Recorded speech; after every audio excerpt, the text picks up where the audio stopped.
what we see in our practice is that uh, families, parents, spouses, partners, friends, um, grandparents, or children, uh, they all can be impacted uh, when someone amongst them have a borderline personality disorder diagnosis. And it is not uncommon for people to blame themselves or find themselves in a situation where they're helpless. They want to help the person uh, um, uh, who they're caring for.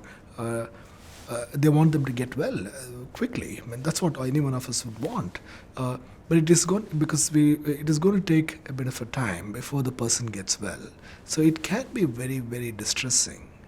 Uh, Also, if because people with borderline personality disorder uh, can have suicidal feelings constantly, and they can hurt themselves, it can be hard to understand why.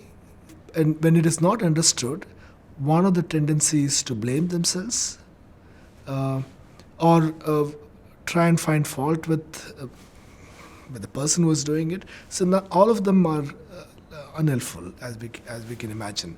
So it is really vital for someone who is caring for a person with borderline personality disorder to really develop a good, comprehensive understanding of what is borderline personality disorder, how it is caused, why people with borderline personality disorder do the kind of things they sometimes do. And usually it is to cope. It is not trying to be spiteful against someone else. So just trying to understand all these things can go a long way. Also, what they can do to help the person with borderline personality disorder. And I have my colleague Rita Brown, who famously always says that like when you sit in an aircraft, if you're in a crisis, they teach you that you should first put the mask on yourself before you help the other person.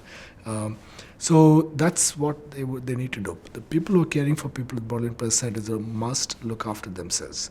We often see that they neglect their welfare, and that's unhelpful for anybody. So look after yourself first, and try and look after the person with the borderline personality disorder. It can take a while. It can take a long time in a very small percentage of people.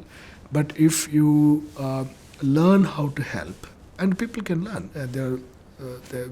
we conduct some workshops, and there are lots of books, education materials, and resources which are available. So one can learn how best to help a person with borderline personality disorder. That can go a long way in contributing to their recovery journey.